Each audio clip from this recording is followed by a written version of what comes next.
dipersembahkan oleh Ovaltino mau? Kenyangnya bikin kamu super happy.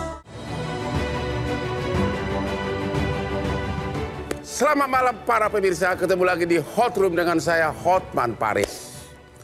100 hari kepemimpinan Prabowo Gibran. Bagaimana tingkat kepuasan publik? Dari mulai korupsi, judol, sekarang ini ada lagi isu yang sangat penting, pagar laut. Apakah Prabowo telah berhasil memenuhi keinginan publik? Inilah Hot Room 100 hari kepemimpinan Prabowo Gibran.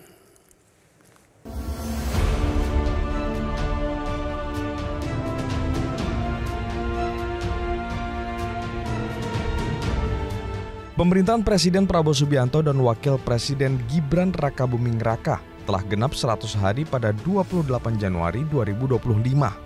Banyak asa dan harapan dari rakyat, salah satunya pembenahan pada penegakan hukum di Indonesia. Saat dilantik pada 20 Oktober 2024 lalu, Prabowo bahkan pernah mengucap janji untuk menegakkan hukum secara tegas dan sesuai aturan yang berlaku, tanpa terkecuali. Selama 3 bulan berjalan, sejumlah gebrakan memang sudah dilakukan dalam bidang penegakan hukum, seperti oleh lembaga kepolisian, kejaksaan, Mahkamah Konstitusi, Mahkamah Agung, hingga KPK. Ada yang puas, namun masih banyak juga yang mengkritik. 3 bulan masa kerja Kabinet Merah Putih memang bisa dibilang terlalu prematur. Namun menilai 100 hari pemerintahan Prabowo dan Gibran tentu menjadi sangat penting dalam memantau arah kebijakan yang diterapkan. Apakah telah berdampak positif bagi rakyatnya atau justru merugikan? Kita lihat saja realitanya di masyarakat.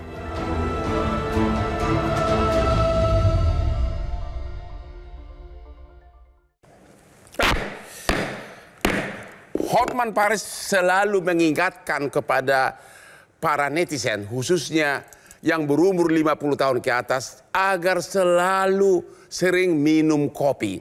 Karena kopi itu sangat mencegah Anda kurang ingatan atau kehilangan ingatan. Itu sudah fakta di mana-mana. Dan itulah makanya Hotman tetap segar. Kopi luwak hitam premium. Kopi kesayangan Hotman dari mulai subuh sampai malam. Aman di lambung. Oke. Halo Pak Lili Romli. Halo Pak Hotman. Coba kasih pandangan Bapak. Tingkat kepuasan publik terhadap 100 hari kepemimpinan Prabowo Gibran. Ya, saya kebetulan dari BRIN itu tidak melakukan penelitian. Ya. Kajian tentang 100 hari pemerintahan Prabowo Gibran ini. Ya. Tetapi Kompas kita sudah tahu merilis bahwa tingkat kepuasan atau approval rating pemerintahan Prabowo Gibran 100 hari ini ya cukup mengejutkan. Karena maksudnya membanggakan. Membanggakan. Ternyata itu tingkat oleh media terkenal ngomong gitu. Iya, betul. Bapak sendiri? Ya, saya kira saya melihat gitu kan wajar kenapa tingkat kepuasannya itu tinggi. Ya. Karena salah satunya adalah kebijakan populis yang dilakukan. Misalnya, kita tahu bahwa Pak Prabowo ini kan pertama melanjutkan kebijakan dari Pak Jokowi. Ya. Yang terkenal adalah bansos. Bansos. Bantuan sosial atau BLT itu kan digelontorkan pada akhir Desember sekitar 38 triliunan. Ya. Tentu ini membuat masyarakat tingkat bawah itu merasa nyaman dan aman dengan digelontorkannya bansos itu. Apakah termasuk itu makan gratis? Nah, yang kedua adalah makan bergizi gratis sekarang istilahnya begitu. Meskipun memang belum seluruh wilayah di Indonesia ini kan yang menikmati makan bergizi gratis. Tapi kan ada beberapa profesor mengatakan makan gratis itu merupakan penghinaan terhadap bangsa. Nah itu ya. Kalau saya sendiri memang dari awal tidak setuju terkait dengan program itu. Tetapi direspon oleh masyarakat. Salah satu kenapa kemudian masyarakat banyak memilih kepada Prabowo kan program yang populisnya itu. makan siang gratis itu, gitu kan. Korupsi bagaimana? Apakah Prabowo berhasil dalam 100 hari? Ada kepuasan publik gimana? Saya kira ya kita lihat dari indeks persepsi korupsi kan memang rendah sekali. Karena memang publik melihat bahwa pemberantasan korupsi ini masih jalan di tempat. Nah, sekarang yang mencuat adalah terkait dengan sekjen PDIP, tapi orang kemudian mengasosiasikan terkait dengan politik gitu loh. Jadi Anda mengatakan apakah Prabowo Gibran itu menunjukkan keseriusan memberantas korupsi? Harusnya begitu. Karena setiap pidato-pidatonya gitu kan bahwa harus memberantas korupsi sampai ke akar-akarnya. Meskipun kita juga agak kecewa ketika ada pernyataan gitu ya yang kemudian menjadi viral akan memaafkan gitu, memaafkan kepada koruptor, tetapi kemudian kan direvisi. Kalau judul gimana? Judul apakah terdapat kemajuan yang serius dibandingkan zaman Jokowi? Publik mengapresiasi gitu, mengapresiasi tentang pemberantasan judul ini, sehingga kemudian Ibu Menteri Mutia itu kan termasuk juga yang dianggap kinerjanya baik berdasarkan penelitian Kompas gitu. Jadi secara overall Anda mengatakan bahwa tingkat kepuasan publik terhadap Prabowo Gibran itu tinggi. Tinggi itu ya. Nah, kenapa tinggi itu saya lihat kan ya pertama Pak Prabowo ini kan sudah punya modal. Modal sebagai pemilih dia 58%. Jadi loyalisnya itu udah 58 sampai 59%. Sudah otomatis mendukung. Otomatis mendukung. Ditambah kemudian kebijakan-kebijakan populis tadi terkait dengan bansos, terkait dengan kenaikan UPM, upah minimum provinsi itu kan, terus pembatalan PPN yang naik 12% itu. Jadi beberapa kebijakan-kebijakan populis itu dia direspon baik oleh publik. Meskipun menurut catatan saya kebijakan itu dilakukan ketika ada tekanan dari publik. Begitu. Nah itu mestinya itu jenen nggak boleh ada tekanan. Harusnya inisiatif langsung begitu. Inisiatif langsung. Pak Henry Satrio. Ya Pak. Pak Lili memuji benar keberhasilan Prabowo Gibran. Anda bagaimana? Ya 100 hari ini memang tidak cukup untuk melakukan evaluasi komprehensif, Bang. Belum cukup? Belum cukup. Tapi untuk sementara gimana? Untuk sementara memang nampaknya kepuasan publik itu tinggi ya. Tapi saya mencatat memang ada beberapa hal di balik kepuasan publik yang tinggi itu ada kegelisahan di diri Pak Prabowo sebagai presiden. Kegelisahan diri Prabowo? Ya. Maksudnya apa? Jadi nampaknya Pak Prabowo menyadari betul bahwa pada saat dia menjadi presiden saat ini, ternyata negara kita tuh tidak banyak-banyak banget uangnya. Makanya kemudian dia beberapa kali secara tidak sengaja dalam pidato-pidatonya itu mengisyaratkan yang ujung-ujungnya itu kita perlu uang. Benar. Misalnya dia bilang ini nanti pilkada yang milih DPRD aja, itu kan ujungnya juga uang. Karena sebelumnya dia mengatakan demokrasi itu mahal. Kemudian pada saat dia mengatakan nanti koruptor yang mengembalikan uangnya diampuni, itu juga ujung-ujungnya uang tuh Bang. Nah di sisi yang lain program-program populisnya Pak Prabowo ini memerlukan uang banyak. Memerlukan uang banyak dan spending semua. Kan pelunasan hutang UMKM, kemudian ada tunjangan-tunjangan, yang terakhir adalah makan bergizi gratis. Sementara pemasukannya itu kan kemarin batal tuh, yang 11% kemudian disesuaikan jadi 12% pajak PPN. Itu kemudian kan batal. Maka kemudian muncullah pertanyaan-pertanyaan dari masyarakat. Nah ini program-program spending ini siapa yang membiayai? Makanya kemudian pada saat Tiongkok mengatakan bahwa Tiongkok akan mensponsori makan bergizi gratis. Kan pertanyaan kita adalah, terus Tiongkok dapat apa dari Indonesia? Dia kan bukan badan amil zakat kan? Yang kemudian 12,5% keuntungannya diberikan kepada Indonesia. Kayak gitu juga gitu. Makanya kita bertanya-tanya. Anda sendiri mencurigai apa motivasi Tiongkok menawarkan itu? Waktu itu kan ada polemik garis putus-putus yang ada di Laut Cina Selatan. Nah, lantas kemudian kan itu juga dikoreksi. Tapi sampai hari ini belum ada penjelasan dari pemerintah. Jadi mau saya begini, Pak Prabowo ini pernah berkata kan dia, walaupun secara tidak sengaja, ini jangan disangka jadi presiden tuh enak. Mungkin dia juga memahami bahwa ternyata ada hal yang berat dan penting yang harus saya selesaikan, yaitu tentang finansial itu. Sementara mungkin dia berpikir sendirian tuh. Karena mau gimana sampai hari ini Bang, saya mencatat saya sulit sekali menemukan ada footage Pak Prabowo ngobrol berbicara diskusi dengan wakil presiden misalnya. Ya.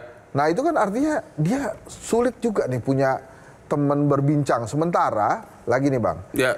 Dia pernah mengatakan bahwa kita akan membuat badan penerimaan negara. Ya. Itu juga sampai hari ini belum ada. Ya. Jadi saya kebayang juga bebannya Pak Prabowo. Ya. Dia punya program spending, tapi nggak ada pemasukan. Di sisi lain, gangguan-gangguan, terutama dari para pembantunya itu terus muncul. Mulai dari peristiwa Esteh, peristiwa RI 36, kemudian tadi Abang sudah sebutkan ada pagar laut lah, ada kemudian Keseleo menterinya mengatakan, saya nggak tahu nih latar belakang si staf sus yang saya angkat. Jadi netizen berkata begini, ya. Pak Prabowo ini dibantu oleh alam dalam menyeleksi pembantu-pembantunya. Nah itu kan, nah ini maksudnya dibantu oleh alam apa? Iya, jadi misalnya ada peristiwa Esteh itu kan dibantu oleh alam tuh, RI 1 mundur, terus RI 36, begitu tuh Bang. Jadi makanya 100 hari ini juga yang ditanya-tanya publik itu adalah seperti waktu di 21 Oktober 2024. Ya. Menteri-menteri dilantik jam 10. Ya. Jam 12 sudah pada bertanya, ini kapan reshuffle-nya? Sekarang sudah 100 hari, ya. Orang kembali bertanya, ini mau ada reshuffle atau tidak? Menurut Anda? Menurut saya, habis lebaran kali ya. Karena menurut saya tuh Pak Prabowo mungkin ada baiknya lah. Mungkin dia mau memberikan kesempatan para menterinya ini halal bihalal lah di rumah dinas dulu. Gitu. Halal bihalal di rumah dinas dulu. Menikmati rumah dinas dulu begitu. Kira-kira begitu. Belum lagi yang pagar laut ini kan tadi pertanyaan-pertanyaannya kok bisa tiba-tiba pagar laut ini mencuat. Padahal kan itu sudah panjang sekali tuh 30,16 km. Ya. Kalau tidak viral, tidak ada keadilan gitu kan. Jadi ya akhirnya yang paling lucu nih dari pejabat-pejabat Pak Prabowo adalah saling mempertahankan diri, defense. Ya. Misalnya tentang pagar laut ini, semua pejabat-pejabat terkait, itu bukan saya, itu era yang lain. Itu bukan saya, itu bukan saya. Oke, kita lanjut ke segmen berikutnya. Betapa beratnya beban Bapak Prabowo khususnya untuk mencari uang untuk kita-kita bangsa Indonesia ini. Temu lagi di Hot Room.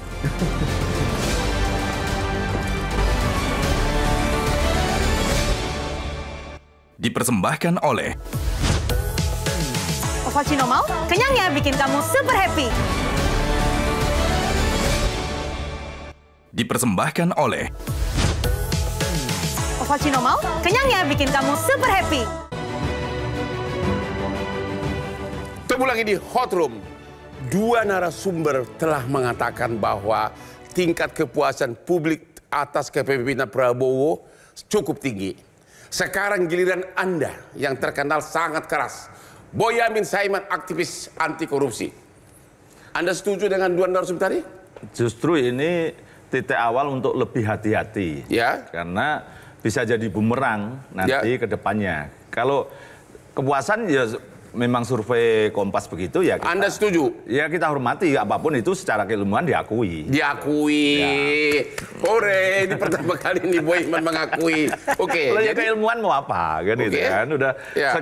Dan survei kita, ilmu keilmuan kita itu seperti beberapa teman-teman yang sudah begitu jauh perkembangannya dan kehebatannya juga, termasuk quick count misalnya begitu, presisinya begitu, dan survei-survei juga bagus ya. Dan survei Kompas juga selama ini teruji. Ya. Jadi Anda setuju hasil survei Kompas bahwa tingkat kepuasan masyarakat kepada Prabowo dan Gibran sangat tinggi. Justru itu saya mengaku itu, tapi ada mengakui komanya. Iya, tapi kan ada komanya tulisan. Oh, ada komanya, oke. Justru ini bisa jadi bumerang loh. Kenapa? Karena baru 3 bulan ya, 3 bulan itu kan ini lebih banyak faktor Pak Prabowo, retorika dan pidato yang begitu mengena. Misalnya tentang soal penghematan, soal beliau menginginkan rakyat juga sejahtera, dan korupsi tidak boleh. Apalagi beberapa kali itu isu korupsi diangkat oleh beliau dan itu mengena semua. Tapi justru ke depan kan pelaksanaannya. Retorika, pidato, sambutan segala macam ini kan nanti ditunggu masyarakat pelaksanaannya. Masih perlu pembuktian. Nah, terutama yang pertama kali saya sering dengungkan itu adalah tentang perampasan aset. Itu kan sudah sekian lama. Saya selalu nuntut Pak Prabowo dalam jangka waktu maksimal 1 tahun harus mengesahkan ini. Baik dengan DPR, kalau DPR tidak ada kemauan dengan Perpu. Itu harus itu. Kalau enggak nanti kasihan harapan publik yang demikian tinggi ini nanti malah jadi melempem. Saya sebagai pengacara tidak setuju terhadap Anda karena tidak mungkin ada perampasan aset kalau belum ada putusan perkara pidana. Betul, itu kan ada tekniknya di sana di undang-undangnya. Bukankah putusan korupsi selalu juga menyita harta dari si koruptor? Kan ada rangkaian satu, ada pembatasan uang kartal di situ, ada pembuktian terbalik, kan ada urutannya. Baca RU-nya dong, gitu loh. Ada urutannya, bukan semata-mata terus ada orang punya harta dirampas juga nggak begitu. Tapi kan harus ada putusan pidana dulu kan? Iya, rangkaian bersamaan hukum. Mana ada dirampas duluan, nggak ada proses hukum. Benar. Kan nggak boleh, nanti pasti pra-peradilan penyitaan tidak sah. Benar. Kan gitu. Jadi yang utama justru adalah bagi saya adalah untuk mencegah suap. Karena suap itu tertinggi. Survei hari ini KPK kan juga begitu. Nah, mencegah itu gampang, sederhana. Semakin mencegah orang memegang uang tunai, termasuk uang ribuan dolar Singapura, termasuk ratusan dolar Amerika. Nah ini kalau dibatasi betul dengan undang-undang perampasan aset di dalamnya pembatasan uang kartal, maka kemudian korupsi yang tertinggi suap tadi pasti akan berkurang. Dan indeks persepsi korupsi kita akan naik. Korupsi bisa dengan berlian, kenapa harus uang kartal? Kan pembayarannya juga pakai duit, kan pakai transfer. Berarti kebanggaan dong Pak Presiden ini. Loh, iya, maka ini titik awal yang bagus. Jangan jadi bumerang. Gitu Kirain Boyamin masih terus keras anti. Enggak, tapi itu catatannya banyak. Kayak misalnya masuk ke ranah penegakan hukum, itu memang masih banyak catatan juga. Walaupun Pak Prabowo misalnya ya, di case-nya Harvey Muiz, 300 triliun, 6,5 tahun penjara, Pak Prabowo bilang harusnya 50 tahun. Itu pernyataan yang bagus juga, tapi kemudian kan dipertanyakan apakah itu intervensi atau tidak gitu. Tapi tadi yang seperti Bang Boyamin sampaikan, azas keadilan itu Pak Prabowo dapat gitu ya. Dan lagi-lagi seperti yang saya sampaikan, ini ujung-ujungnya uang juga gitu. 300 triliun, jangan 6,5 tahun dong, 50 tahun minimal kata Pak Prabowo. Tapi memang ada beberapa hal, 4 hari setelah Pak Prabowo dilantik saja ketemu tuh hampir 1 triliun uang cash di rumah salah satu pejabat MA itu Pak Zarov Richard ya. Nah itu kan juga mengagetkan juga. Nah kemudian dari sisi penegakan hukum ini memang masyarakat masih menilai banyak kurangnya. Belum lagi ada beberapa kasus yang melibatkan aparat. Jadi memang biasanya kalau 100 hari itu program-program populis lah yang akan menjadi baseline penilaian masyarakat. Tapi kalau penegakan hukum biasanya tidak sebagus dari program-program program-program populis yang dikeluarkan oleh presiden. Bahkan kan begini, saya mau garis bawahi juga nih. Prabowo ini mengubah sejarah, kali pertamanya dalam sejarah Indonesia ada presiden yang baru menjabat itu berkomunikasi bagus dengan presiden sebelumnya. Itu tidak pernah terjadi dari zaman Soekarno. Sampai hari ini ya terserah lah mau bilang. Kan Jokowi sobat dia yang komunikasi dong. Ya makanya itu sejarah Bang. Dari zaman Soekarno nggak ngobrol sama Soeharto Bang. Terus Ibu Mega juga nggak ngobrol sama SBY juga nggak ngobrol sama Jokowi di awal-awal.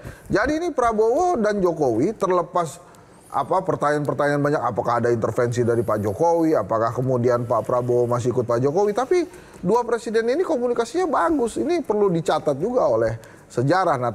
Termasuk pagar laut? Nah termasuk pagar laut kan ini, makanya nanti Bang Boyamin tuh tegas-tegasan aja, ini siapa yang nyuruh gitu kan. Tapi menurut saya, apa yang dilakukan oleh Pak Prabowo misalnya untuk mengevaluasi PSN, ini nggak ada kaitannya dengan hubungan baik antara dirinya dengan Jokowi. Dia itu cuma menyesuaikan keadaan aja. Waktu zaman Jokowi mungkin keadaannya begitu. Nah di zaman saya beda lah, kira-kira gitulah. Oke, kita istirahat dulu, sampai ketemu lagi di Hot Room.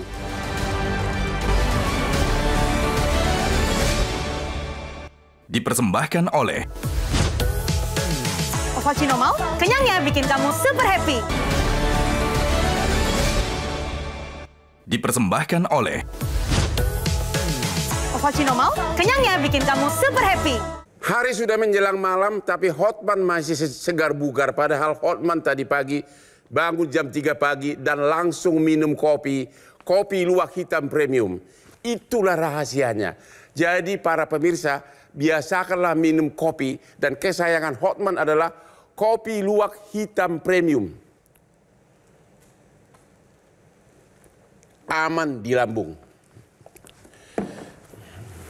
Saya sangat terkejut hari ini, malam ini Pak Boyamin justru memuji keberhasilan Prabowo.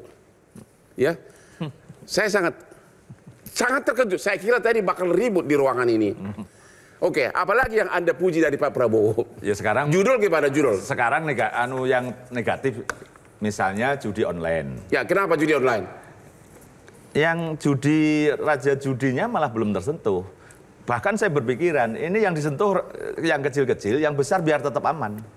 Begitu? Iya, karena kemudian kayak kemarin terakhir aja misalnya yang Aseng di Semarang, itu setahu saya tinggal franchise. Ya. Jadi cabang-cabang aja, di Medan juga begitu. Ya. Apian segala macam atau siapa itu ya hanya cabang aja. Justru yang terbesar ini yang justru aman. Dulu bahkan level lama gitu, judi di Indonesia tidak dibolehkan, dilarang. Ya. Ternyata diduga ada oknum yang mendapatkan bayaran dari luar negeri biar orang berjudi ke sana. Gitu. Ya. Nah, sekarang juga begini. Judi online ini kita tahu semua, bahkan pernah disebut ya mendiang Alvin Lim itu disebut juga di podcastnya siapa yang sebenarnya bandar judi terbesar itu, bahkan punya properti di Jakarta, di Puncak, di Bali, juga di luar negeri punya 2 entitas di Filipina dan di Kamboja. Itu justru yang belum tersentuh. Justru ini nanti masyarakat kalau semakin tahu bahwa ternyata yang besar itu tidak tersentuh dan masih mengoperasionalkan judi online-nya, berarti kan memang ini justru hanya menebang yang kecil supaya yang besar makin besar. Ya. Itu dari sisi negatif yang pertama. Kedua, dari sisi pendapatan. Ya. Yang tadi bukan badan pendapatan aja.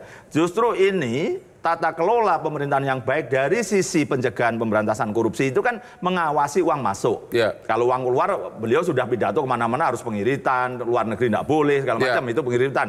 Tapi dari sisi pendapatan belum disentuh. Dan saya khawatir ini tidak akan bisa tersentuh sampai kapanpun. Apa yang tidak tersentuh? Dari sisi pajak, bea cukai, PNBP, royalti, ini kalau betul-betul bisa diawasi, tax ratio kita bisa 12%. Ya. Dari 10. Kemarin 8,9. Ya. Padahal 1% itu nilainya 1.000 triliun. Ya. Kalau ini betul-betul bisa didorong menjadi tax ratio 12%, dapat kita 3.000 triliun. Sementara APBN kita cuma 3.100. Ya. Jadi makan siang bukan hanya gratis untuk seluruh rakyat Indonesia, tidak perlu berhutang dan bahkan bisa bayar hutang. Dari segi pajak. Ini yang belum disentuh oleh Pak Prabowo.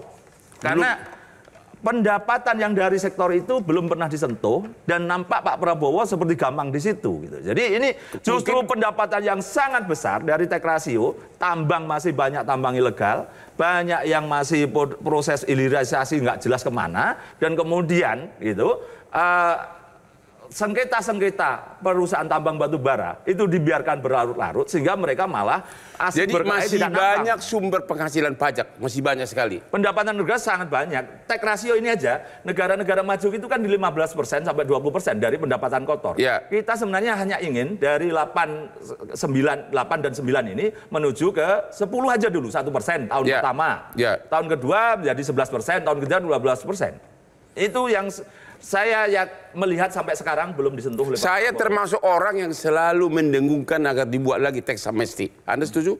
Setuju aja, karena itu menyangkut yang kemarin itu malah gagal. Karena malah lebih banyak menyasar rakyat kecil. Yang orang-orang besar katanya repatriasi membawa ke dalam negeri nggak ada. Ya. Justru itulah yang harus digalakkan. Karena ini kan kita dulu istilah Panama Papers, terus Pandora, belum tersentuh. Dan Pak Prabowo belum menyentuh itu juga sampai 100 hari ini. Sifat manusia dimanapun, walaupun penghasilannya halal, pasti berusaha untuk menghindari pajak. Di seluruh dunia begitu. Anda setuju Pak Prabowo segera mengeluarkan undang-undang teks amnesti lagi? Ya, saya kira karena dampaknya positif itu bagi pendapatan, mestinya dikeluarkan gitu. Apa yang dikemukakan oleh Pak Benyamin itu, karena memang kita ini kan membutuhkan anggaran yang besar. Kan jangan sampai kemudian anggaran yang tadi untuk program-program populis itu juga masih kewalahan, apalagi pembangunan infrastruktur. Karena butuh juga pembangunan infrastruktur itu, meskipun tidak ugal-ugalan pada bahasa Tapi kan Jokowi. nanti rakyat kok ngomel lagi karena sekarang ini kan yang punya NPWP di Indonesia ini masih sangat sedikit. Ya harus punya keberanian. Nanti rakyat ngomel lagi nanti kalau diperluas semua. Saya itu udah populis memang. Lebih baik yang ngambil tadi loh, tambang, cukai rokok, itu diperbesar. Itu yang justru akan berpengaruh terhadap bukan rakyat kecil. Terus royalti, mestinya malah bahkan itu royalti tambang itu jangan royalti, perlu saham. Saham sehingga keuntungannya bisa diambil. Terhadap tambang-tambang itu kan tukang cangkul aja sebenarnya, bukan pengusaha. Nah itu mestinya diminta kita saham. Dengan begitu keuntungan yang besar di perusahaan itu bisa kita ambil. Nah selama ini kan misalnya royalti hanya 13%. Dan itu pun dimanipulasi Mas Ian. Tambang ilegal dimanipulasi untuk menghindari ini tadi yang namanya royalti. Nah kalau negara pinter gitu kan, ya sudah, di perusahaan-perusahaan yang nambang itu kita nanam saham royaltinya 20% lah minimal. Sehingga keuntungan kalau besar ya dapat keuntungan itu loh. Royalti itu kan bukan dari keuntungan. Jadi hanya dari sisi itu pun pemerintah pemalas lagi. Selama ini loh ya, 13% tadi barangnya harusnya kan kita ambil, kita jual. Dititipkan aja, ya udah kamu jual. Dijual dengan harga murah kita juga nggak tahu. Nah itu jadi sifat pemalas dari pemerintah itu juga harus dihapuskan di situ. Pak Henry, Anda tadi mengatakan Pak Prabowo itu cemas soal uang kita yang mungkin tidak cukup. Jadi saran Anda terbaik bagaimana? Tadi ternyata sumber pajak yang kelas kakap masih banyak. Gini Bang, lembaga survei Kedai Kopi, lembaga survei saya itu melakukan survei tentang kedermawanan rakyat Indonesia. Hasilnya itu rakyat Indonesia itu sangat dermawan. Dan dia rela memberikan atau membantu sesama yang kesusahan.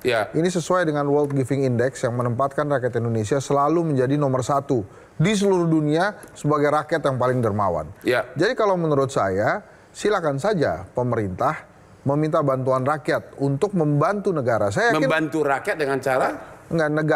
Rakyat membantu negara. Jadi ya berderma, tapi kalau kemudian rakyat membantu, memberikan dermanya kepada negara, entah melalui infak sodako atau melalui apapun itu, ya tolong negara juga memberikan imbal balik. Apa yang paling ditunggu oleh rakyat? Penegakan hukum misalnya. Penegakan hukum yang tidak tebang pilih.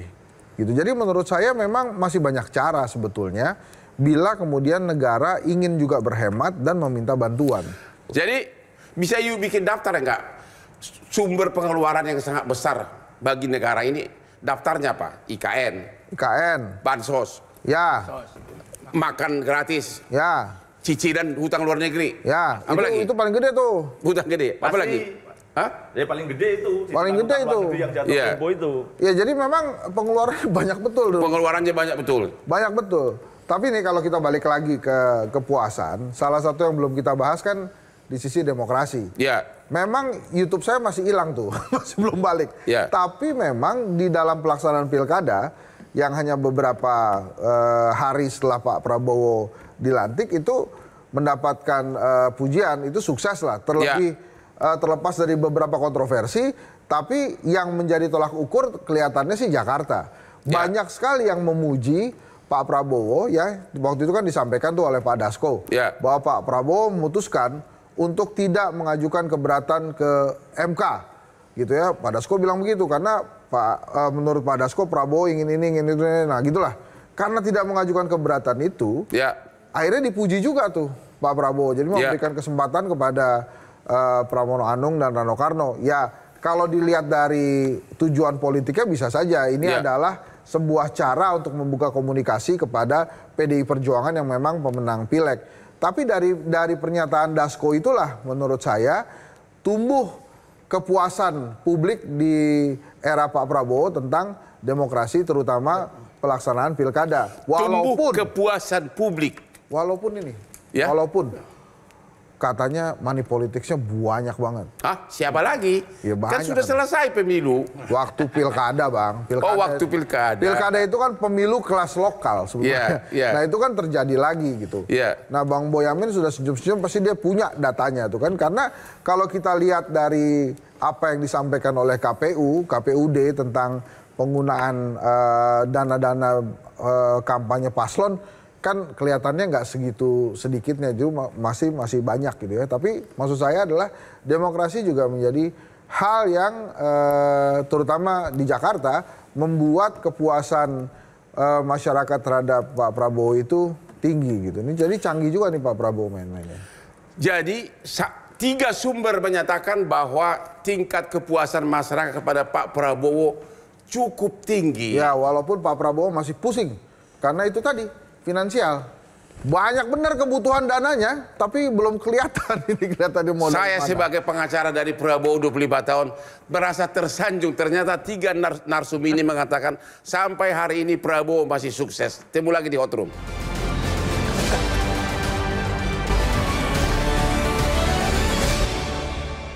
Dipersembahkan oleh Ovaltino mau, kenyangnya bikin kamu super happy. Dipersembahkan oleh Ovaltino mau, kenyangnya bikin kamu super happy. Temu lagi di Hot Room. Salah satu topik yang menarik dari dulu adalah tentang no viral, no justice. Yang pada zaman pemerintahan Jokowi dianggap hampir semua kasus kalau viral dulu baru ditangani. Apakah dalam di kepemimpinan Prabowo itu masih ada atau sudah ada peningkatan? Gimana Pak Hendri Satrio?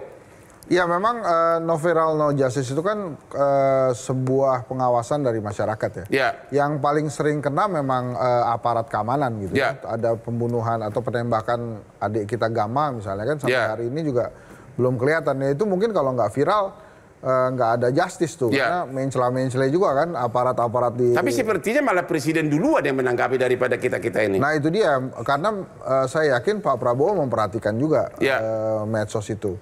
Dan mungkin banyak hal juga yang diperhatikan oleh Pak Prabowo, termasuk bagaimana kinerja seratusan orang menteri gitu. Kan kenapa? Ada yang viral mau di-reshuffle atau gimana? Ya kan begini, beberapa hal yang menjadi perhatian masyarakat kan misalnya seperti mafia tanah. Ini ada case di PIK 2 gitu ya. Terus kemudian ada case juga di Rempang. Ada mafia tanah yang katanya di Batam yang mengganggu para masyarakat adat di Kepulauan Riau sana. Kemudian ada judi online yang masih mengambang. Terus kemudian ada pemberantasan korupsi di mana-mana. Masih juga menjadi pertanyaan, bukan di mana-mana. Nah terus sekarang kalau pertanyaannya apakah akan ada reshuffle, kan kembali lagi tadi Prof Lili sudah menyampaikan tuh. Ini hubungan baik antara Pak Jokowi dengan Pak Prabowo ini sebatas komunikasi atau kemudian seperti dianggap selalu ada konsultasi dari Pak Prabowo ke Ada Pak pertanyaan Jokowi. kunci. Apa itu? Sampai kapan menteri-menteri yang dulu adalah orangnya Jokowi bertahan di pemerintahan Prabowo? Saya kira tidak lama lagi karena begini tidak lama lagi. Karena begini ada 2 programnya flagship Pak Prabowo yang tidak bisa berjalan karena memang ada dicitrakan gara-gara ada menterinya Pak Jokowi di situ. Misalnya yang pertama adalah Danantara yang katanya diundur. Kan tadinya Danantara ini mau menjadi semacam holding dari BUMN. Itu sudah ada ketua, sudah ada CEO-nya, sudah ada COO-nya, tapi terus kemudian dimundurkan. Terus satu lagi ada Badan Penerimaan Negara. Itu juga nampaknya belum jadilah sampai karena hari semua ini. pejabatnya masih di era yang ditunjuk Jokowi. Masih di era Jokowi waktu itu. Bukan ditunjuk Jokowi, di eranya Pak Jokowi. Tapi kemudian kan ya itu tadi saya sudah sebutkan bahwa Pak Prabowo ini juga dibantu oleh alam untuk menyeleksi anak-anak buahnya itu. Makanya misalnya utusan-utusan yang menjadi pertanyaan juga dari masyarakat, kok dia diangkat sebagai utusan, kok dia diangkat sebagai utusan. Misalnya padahal waktu itu sedang ada kasus honoris causa yang dipertanyakan kan. Itu jangan macam-macam, itu rekan saya itu. Terus kemudian ternyata diangkat. Ya bukan gitu. salah dia dong. Ya bukan salah dia. Ya, tapi dia kan tidak pakai lagi gelar itu. Oh iya. Tapi waktu iya. pelantikan disebut Bang. Waktu pelantikan tuh disebut Abang cek deh. Ya bukan salah dia dong kalau disebutkan. Iyalah udahlah, pokoknya Abang nggak salah lah. Nah tapi kalau pertanyaan. Raffi Ahmad, aku bantuin kamu ya. Ya. Raffi Ahmad, saya temannya Hotman ya. Oke. Nah, Bang, ini dikit lagi nih. Jadi kalau pertanyaannya apakah akan ada reshuffle, saya sih yakin ada. Untuk beberapa tempat yang menurut Pak Prabowo itu akan diisi oleh timnya. Ingat loh, banyak banget timnya Pak Prabowo yang belum masuk ke jajaran kementeriannya Pak Prabowo, bahkan ada juga yang mengatakan ini temannya Abang juga, cuma saya nggak perlu sebut namanya. Kita bersama Pak Prabowo dari 2014 ini nggak masuk-masuk sampai sekarang. Yang kerja baru 6 bulan, 7 bulan menjilat-jilat kemudian masuk jadi pejabat. Dan saya bilang ke teman Abang itu, kalau saya sih terserah Pak Prabowo aja. Itu mungkin Abang akan berpengaruh dengan itu, cuma kalau saya sih enggak. Jadi maksud saya ada keluhan-keluhan juga di lingkaran orang Pak Prabowo yang memang katanya sudah membela lama, tapi kalah dengan orang-orang yang baru saja membela 6 bulan. Dan satu-satunya yang beda adalah Hotman menikmati honor pengacara dari Pak Prabowo dan dari Pak Hasim, tahun. Tapi saya tidak mau jadi menteri. Pak Boyamin, no viral, no justice. Apakah di zaman Prabowo ini sudah keadaan membaik? Saya melihat yang lain lagi, yang negatif. Kan ini ada KUHP, Bang, yang akan berlaku Januari 2006. Apa persiapan? Belum ada, saya lihat. Belum ada, itu perlu lagi. Hotrum akan membahas itu nanti. KUHP. Jadi apa harapan kamu sekarang ini untuk Pak Prabowo? Ya harus segera disahkan KUHP baru, mengikuti KUHP. Karena banyak macam-macam. Misalnya bolak-balik perkara, itu harus ada kepastian. Misalnya polisi juga diberi batas waktu, bukan hanya jaksanya. Terus hakim pengawas, ada di situ juga. Banyak hal, RJ harusnya disahkan penetapan pengadilan. Ini RJ macam-macam oleh polisi sama jaksa. Ini kan banyak hal yang ada bertanyakan di situ. RJ ini sebenarnya apa? 86 atau 69? Januari 2026 bakal berlaku KUHP baru. Undang-undang pidana bakal terjadi perubahan drastis dalam praktek hukum di Indonesia. Jadi Anda mengatakan KUHP harus segera dibuat ya? Iya, harus target bersamaan nanti Januari juga sudah harus kelar. Dan ini harus ditugaskan pada stafnya, anggota penak buahnya, menteri atau jaksa agung. Ada satu pasal yang saya sangat khawatirkan di KUHP pidana. Apa itu? Seorang ibu bisa mengadukan cowok kalau merayu putrinya sehingga terjadi hubungan khusus, dianggap penipuan. Serius loh, benar nggak? Benar. Dan itu lebih baik lagi untuk menjaga anak-anak perempuan kita. Kan tapi boleh kan aja ada gitu kan. pasal yang mengancam kebebasan juga meskipun delik aduan. Nah, saya berharap itu nanti pasal-pasal di KUHP itu direvisi itu. Oke, terakhir apa harapan Bapak terhadap Bapak Prabowo? Ya ini kan dengan memberikan publik apresiasi yang tinggi kepada Pak Prabowo ini kan sebagai modal. Modal untuk pemerintahan ke depan untuk menjalankan. Oleh karena itu keberpihakan kepada wong cilik, berpihakan kepada keadilan harus tetap dijalankan. Harus tetap berlanjut. Berlanjut gitu. Terus yang kedua saya kira demokrasi itu harus dikawal. Pak Satrio, apa saran terakhir untuk Pak Prabowo? Bang, saya sebulan belakangan itu ketemu dengan banyak sekali rakyat kecil ya. Ada penjual jamu, ada penarik bajai, ada penjaga palang kereta, ada yang punya warung kecil, ada yang jual kerupuk gitu ya. Mereka permintaannya itu sama ke Pak Prabowo. Apa itu? Bagi duit. Jadi artinya rakyat juga merasakan bahwa sulit sekali sekarang kondisi ekonominya. Nah dengan misalnya Pak Prabowo memberikan makan bergizi gratis, mereka juga mengharapkan ada bansos yang tidak putus. Jadi Anda mendukung makan gratis? Iya, saya sih mendukung-dukung aja. Nah, ada profesor mengatakan itu menghina bangsa? Ya mungkin boleh juga kan begitu. Atau dia nggak kebagian? Ya nggak apa-apa kan, beropini itu boleh. Nah maksud saya, nah ini sekarang menjadi pekerjaan rumah negara memang untuk menghasilkan finansial yang lebih sehat buat negara ini gitu. Caranya gimana? Saya yakin Pak Prabowo punya penasihat-penasihat canggih gitu ya. Nah, satu lagi yang menurut saya perlu digarisbawahi terhadap harapan saya kepada Pak Prabowo ya. Jadilah memang lebih baik, presiden yang lebih baik. Anda kan sudah 4 kali mencoba. Ya. Dan akhirnya berhasil menjadi presiden. Buktikan bahwa seharusnya rakyat Indonesia memilih dirinya 10 tahun lalu, bukan hari ini. Wah, jangan dong kalau dia terpilih 10 tahun lalu. Maksud saya artinya harusnya dia bisa membuktikan bahwa memang dia adalah presiden yang terbaik dalam kondisi seperti ini. Dan sekarang ini menurut Anda dia sementara masih terbaik? Saat ini kepuasan tinggi, ya buktikan kepuasan aja. Tinggi. Buktikan aja, Bang Hotman jadi berhasil juga mengawal Pak Prabowo 25 tahun itu sebagai pengacaranya. Sini belum. Oh, terakhir apa? Gimana? Katanya kan Oke, saran. Saran terakhir apa? Belum. Tadi bukannya udah saran lo? Belum. Tadi saran lu dari tadi mau copot si Rafi gimana sih? Pemberantasan korupsi itu yang paling bagus adalah di pencegahan. Pencegahan. Pak Prabowo belum nampak membuat bocor menjadi tiris. Oke. Harusnya itu kan kita levelnya itu mencegah itu masih bocor, kadang-kadang jebol masih ada. Nah, ini harus diturunkan. Belum saya melihat program beliau menurunkan kebocoran ini menjadi mencegah tiris atau rembes. Negara maju kan di situ. Dan belum saya lihat pada posisi inilah di fungsi pencegahan. Dan Anda sebagai aktivis korupsi akan mendukung Prabowo? Lah, justru itu kan apapun beliau, apapun punya kekuasaan. Harus ini kita aktivis anti korupsi. Aktivis anti korupsi. Harus kita target bahwa bocor ini jadi rembes. Indeks persepsi anti korupsi dalam tahun pertama harus naik 2. Gitu. Jadi targetnya itu. Nah, caranya gimana? Yaitu tadi masih ada tender-tender di pemerintahan dan BUMN masih diakal-akali sehingga harga yang tinggi yang muncul. Dan pada posisi tertentu bahkan harga 500 miliar, saya pernah melihat, itu harusnya 200 miliar saja cukup. Nah, ini masih terjadi di 3 bulan ini saya melihat itu. Dengan cara apa? Ada BUMN nambah syarat. Sehingga supaya yang wajar dan harganya rendah gugur dengan syarat-syarat tambahan itu. Nah, ini belum terlihat ini. Belum diundang LKPP, belum diundang Kementerian Bappenas segala macam. Jadi ini penting menjadikan bocor menjadi rembes. Itu adalah salah satu tugas Anda sebagai aktivis. Tolong dikasih saran yang konkret dong. Nanti pengawalan dengan cara saya kalau perkara mangkrak atau hal-hal yang ada bocor nanti saya bongkar, kan pasti begitu.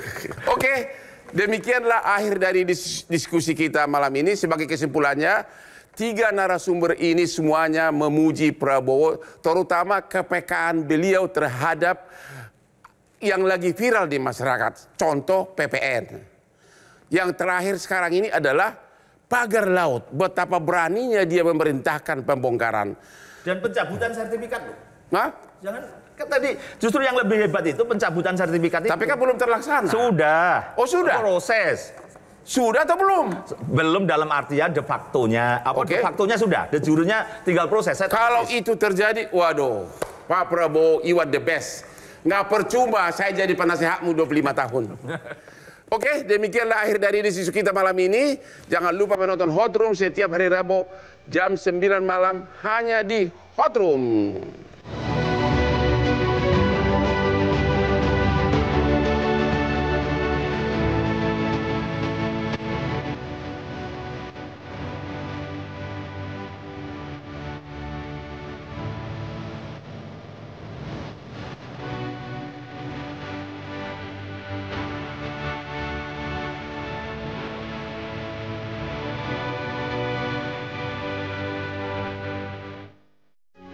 Metro TV.